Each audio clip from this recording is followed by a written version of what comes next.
మామ నిజం చెప్తే నమ్మరు కానీ నా లక్కో నా అన్లక్కో నాకే తెలియదు కానీ నా లైఫ్ లో ఇవాళ మర్చిపోలేని రోజు మామ. ఏంది బ్రో ఇవాళ నీ బర్త్డే, అంత మాత్రానికి మర్చిపోలేని రోజు అవుతుందా అనేసి మీరు అనుకోవచ్చు. కానీ మీరు అనుకున్నది అయితే కాదు మామ. ఇవాళ ఏప్రిల్ 19th అంటే ఇవాళ నా బర్త్డే కాదు. యాక్చువల్లీ నా బర్త్డే రేపు ఏప్రిల్ 20th. లాస్ట్ టైం బెంగళూరులో ఉన్నప్పుడు నేను ఎలా అయితే సర్ప్రైజ్ అయ్యానో మళ్ళీ ఈసారి కూడా నేను అలానే సర్ప్రైజ్ అయ్యాను మామ. కాకపోతే ఈసారి కొంచెం డిఫరెంట్ గా అయ్యాను. అది తెలిస్తే మీరే షాక్ అవుతారు. ఇవాళ సాటర్డే మామ. యథావిధిగా నేను నార్మల్ గా ల్యాబ్కి వెళ్ళి నా పాటికి నా రిపోర్ట్స్ చూసుకుంటూ నేను వర్క్ చేసుకుంటూ ఉన్నాను మామ. పొద్దున మా పాప కాల్ చేసింది. మా పాప కాల్ చేసి పొద్దున్న నుంచి ఒకటే గొడవ. మా పాప అంటే నా పాప కాదు, నేను చేసుకోబోయే అమ్మాయి. మార్నింగ్ నుంచి నన్ను అనుమానిస్తుంది. నువ్వు ఎక్కడుంటున్నావు, అసలు నువ్వేం చేస్తున్నావు, నువ్వు నా దగ్గర ఏదైనా దాస్తున్నావు, అసలు అది ఇదని చెప్పేసి ఒక్కటే గొడవ పెట్టుకుంది. నాకేమో వర్క్ లో ఉండి ఫుల్ కోపం వస్తూ ఉంది. కావాలంటే చూసుకో, ప్రూఫ్స్ ఇదిగో అని చెప్పేసి నేను నా కరెంట్ లొకేషన్ పంపించాం మామ. ఇప్పటికైనా నమ్ముతావా నేను ఎక్కడున్నాను, ఏం చేస్తున్నాను, ఏం జాబ్ చేస్తున్నాను అని చెప్పేసి అని మాట్లాడాను.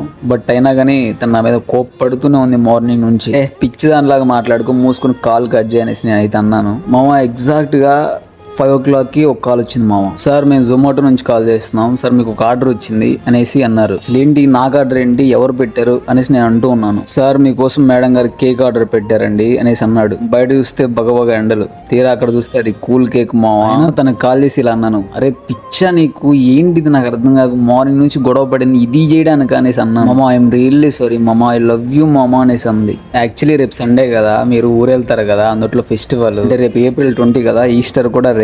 అంటే దేవుడు సమాధిలో నుంచి లెగిస్తాడనమాట. ఐ మీన్ మీ ఆఫీస్ కూడా రేపు సెలవు ఉంటది కదా, సో అందుకే ఇప్పుడే సర్ప్రైజ్ ఇచ్చాను అనేసి చెప్పింది. ఇక అలా కిందకి వెళ్ళి అలా కూల్ కేక్ తీసుకొని అలా ఆఫీస్లోకి రాగానే అందరూ స్టన్ అయ్యారు.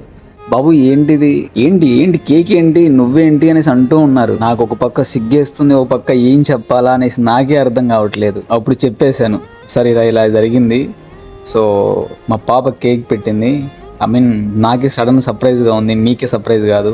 పొద్దునుంచి చెప్పొచ్చు కదా ఇవాళ నీ బర్త్డే అని, మేమే కేక్ తెచ్చేసి మేమే సెలబ్రేట్ చేసేవాళ్ళం కదా అనేసి అంటూ ఉన్నారు మా స్టాఫ్ అంతా. అయ్యో సార్ నేను చెప్పేది ఒకసారినండి, నా బర్త్డే అసలు ఇవ్వాలే కాదు, నా బర్త్డే రేపు. ఒక్కసారి జరిగిందంతా మా సార్కి చెప్పగానే ఒక్కసారి స్టన్ అతను కూడా. ఐ మీన్ లోపల స్టాఫ్ అంతా కూడా స్టన్ అయ్యారు. అసలే కూల్ కేక్, బయట చూస్తే ఎండగా ఉంది కాబట్టి సో మెల్ట్ అయిపోతూ ఉంది. సో త్వరగా కట్ చేద్దాం అని చెప్పేసి మా సారు మిగిలిన స్టాఫ్ అందరికి కూడా ఎగ్ పఫ్ అని థమ్స్ అప్ అని అన్ని తెచ్చారబ్బా. నిజానికి నాకు నా బర్త్డే జరుపుకోవాలని నాకు అనిపించదు, ఎందుకో తెలియదు. బట్ మన హ్యాపీనెస్ చూడటానికి కూడా మన కోసం ఒకరు ఉంటారు.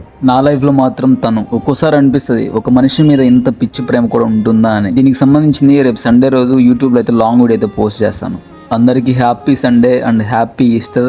అలాగే నా బర్త్డే కదా, కొంచెం బ్లెస్ చేయండి.